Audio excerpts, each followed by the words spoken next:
Professor Oswaldo, falando de contabilidade financeira.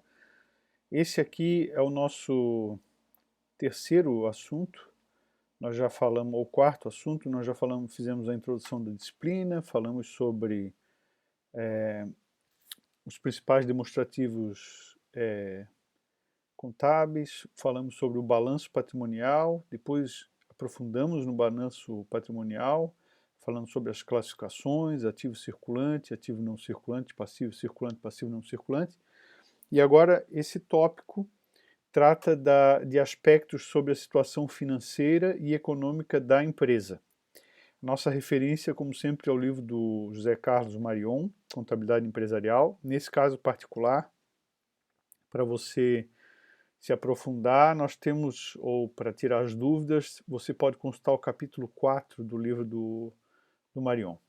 Bom, nesses slides a gente vai falar sobre fluxo financeiro e sobre situação financeira, fluxo econômico e situação econômica, receita, despesa, custo, perda e ganho, que são termos associados a essas definições, apuração de resultado e sobre o tripé decisorial em finanças, né, com base em algumas informações. Muita gente não sabe diferenciar o aspecto econômico do aspecto financeiro numa análise de uma empresa. E é muito comum as pessoas usar as duas palavras juntas como se fossem a mesma coisa, e não são. Bom, sobre situação financeira, pessoal, no balanço patrimonial, o que evidencia a situação financeira da empresa diz respeito ao ativo circulante e o passivo circulante. A capacidade de pagamento da empresa é o objeto de análise da situação financeira. Empresa que tem capacidade de pagar as dívidas de curto prazo, né, porque no longo prazo a gente não analisa.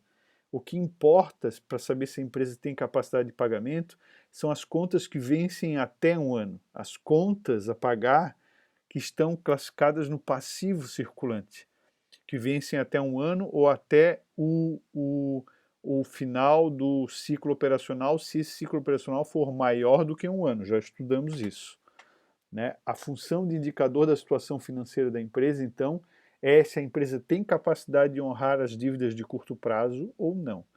E para a gente saber se tem ou não, basta a gente comparar o valor do ativo circulante com o valor do passivo circulante. Se a empresa tem mais ativo circulante do que passivo circulante, ela tem capacidade de pagar as dívidas de curto prazo, assim genericamente, certo? O que nós temos no ativo circulante? Temos disponibilidades, que são o caixa e os equivalentes de caixa, como se caixa fossem, né, o dinheiro no caixa, dinheiro mesmo em espécie, e dinheiro no banco, seja em aplicação financeira de liquidez imediata, que eu posso tirar a hora que eu quiser da aplicação, para pagar as contas. Agora também é ativo de rápida liquidez as contas a receber.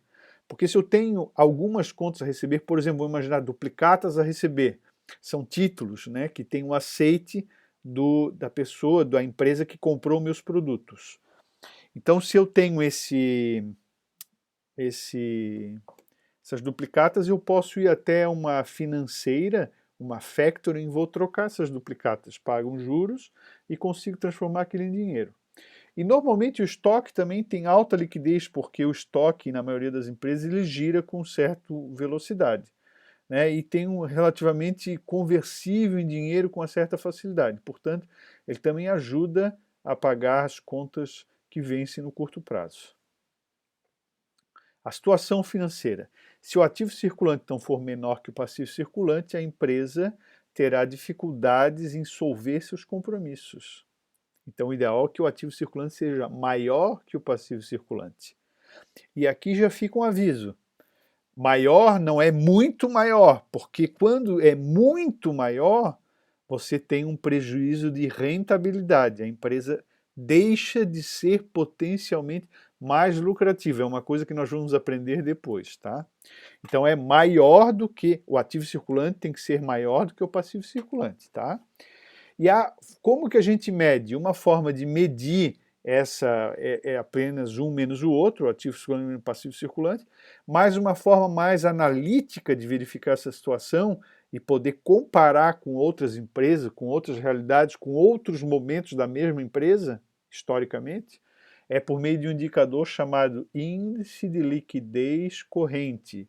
Índice de liquidez corrente, cuja fórmula é esta aqui, dividindo o ativo circulante pelo passivo circulante da empresa. Então, se você tem um ativo circulante de, por exemplo, 200 e um passivo circulante de 100, você tem 2 ativos circulantes para pagar um passivo circulante, que é uma dívida de curto prazo. Você tem 2 para 1, você tem um índice de liquidez corrente de 2. Então, para cada R$1 de dívida de curto prazo, você tem R$2. Você tem capacidade de honrar a dívida de curto prazo. Simples assim, tá? Quando eu foco na questão da situação econômica, aí a relação é diferente. A situação financeira está dentro da situação econômica. A situação econômica é mais abrangente. E, genericamente, a forma de abordá-la, de interpretá-la, é comparando o capital próprio do capital de terceiros. Se você lembra das nossas aulas sobre as classificações do balanço patrimonial, você vai lembrar que o capital próprio é o patrimônio líquido. É o capital dos sócios, ali tem capital social e tem os lucros acumulados, os resultados acumulados de períodos anteriores. E o capital de terceiros são as dívidas da empresa, né? Então, por exemplo, olha aqui, o capital próprio é esse verdinho, as dívidas é tudo que está aqui em cima, aqui no balanço patrimonial. Então, se você tem muita dívida e pouco capital próprio, você tem uma situação econômica frágil. Então, alto endividamento é uma indicação de situação econômica frágil. A principal fonte que ajuda a fortalecer essa relação do patrimônio líquido com o capital de terceiros é o lucro, porque o lucro alimenta o patrimônio líquido. Você tem lucro, aquilo incha o patrimônio, aquele valor incha o patrimônio líquido, e se a dívida ficar igual, o patrimônio líquido tem uma relação melhor em relação à dívida. Então, constantemente, o resultado positivo, o lucro, contribui para a situação econômica mais sólida. Não se torna vulnerável a qualquer revés que pode ocorrer no dia a dia, porque ela vem tendo lucros. O oposto também é realidade. Se a empresa tem prejuízos, vai enfraquecendo, diminuindo o valor do PL e a dívida vai ficando potencialmente maior, revelando uma situação econômica mais frágil. Não há dúvida de que o bom e constante lucro, então, será o fator de equilíbrio e fortalecimento da situação econômica da empresa. Então, pessoal, se vocês já perceberam que a empresa lucrativa é uma empresa que tem situação econômica melhor, então você já sabe que lucro é uma informação econômica, não é uma informação financeira. É óbvio que ele repercute na informação financeira, mas o lucro é diretamente uma informação econômica. A situação financeira seria o resultado do fluxo de caixa, mais entrada de dinheiro no caixa do que saída, resultado financeiro bom. Resultado econômico bom, bom lucro, lucro grande. A gente depois vai entender por que existe diferença de lucro e fluxo financeiro.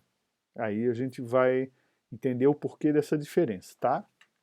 Bom, todo lucro obtido pela empresa pertence aos proprietários. O lucro que não é distribuído, porque a empresa não distribui todo o lucro que obtém, inclusive porque a Lei 6.404 diz que o lucro, uma parte do lucro, obrigatoriamente tem que ir incorporando a empresa.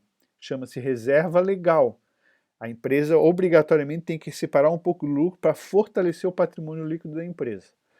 Então, lucro não distribuído é a parcela do lucro que fortalece a situação econômica da empresa, que não é distribuída aos proprietários. Essa parcela se incorpora ao capital próprio da empresa, que é a mesma coisa que patrimônio líquido, e numa situação de continuidade acaba pertencendo à empresa.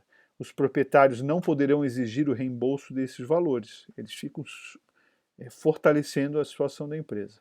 E é contabilizado no patrimônio líquido como lucros acumulados ou lucros retidos. Está aqui. Tá certo? Observação. Uma sociedade anônima não pode terminar o ano com isso aqui, lucro acumulado. Todo lucro que sobra e não é distribuído tem que ter uma destinação específica. Reservas com sobrenomes, reserva legal, reserva de capital, reserva de lucros a realizar, reserva para investimentos. Só que isso na prática é a mesma coisa. Uma sociedade limitada tem lucros acumulados. Uma sociedade anônima, o mesmo lucro acumulado não tem o nome de lucro acumulado, tem o nome de reservas. Ok, turma? Reservas de lucros. Bom, a situação econômica. O aumento do capital social também ajuda a situação econômica, porque a gente sabe que no patrimônio líquido, além de lucros acumulados, você tem capital social integralizado pelos sócios. Então o PL pode ser acrescido também com novos aumentos de capital social, seja com novos sócios ou com aportes adicionais dos mesmos sócios. Vamos aportar mais dinheiro, vamos aplicar mais capital social na nossa empresa? Vamos, aí todos aplicam mais dinheiro e a empresa se fortalece do ponto de vista econômico. Por motivos para os proprietários fazerem novos investimentos, para expandir a empresa, para resolver ou minimizar problemas econômicos, ou seja, dívida muito alta, ou problemas financeiros, ou seja, incapacidade de pagar as contas no curto prazo. Então, a situação econômica, se o patrimônio líquido apresenta crescimento em proporção menor que o capital terceiro durante vários períodos, a situação econômica da empresa tende a enfraquecer. Ou seja, se a dívida cresce mais rápido que o patrimônio líquido, significa que a situação econômica está se deteriorando. A empresa está ficando muito endividada, está perdendo valor, em síntese. Então vamos lá, a situação econômica é gerada pelo lucro.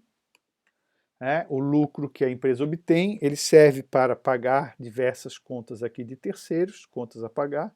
Ele serve para investir, para aumentar o patrimônio líquido, ele serve para remunerar os sócios, distribuir o dinheiro para os proprietários, e a outra forma de obter, de eu melhorar a situação econômica também é que os sócios façam investimentos por meio do capital social, fortalecendo a empresa.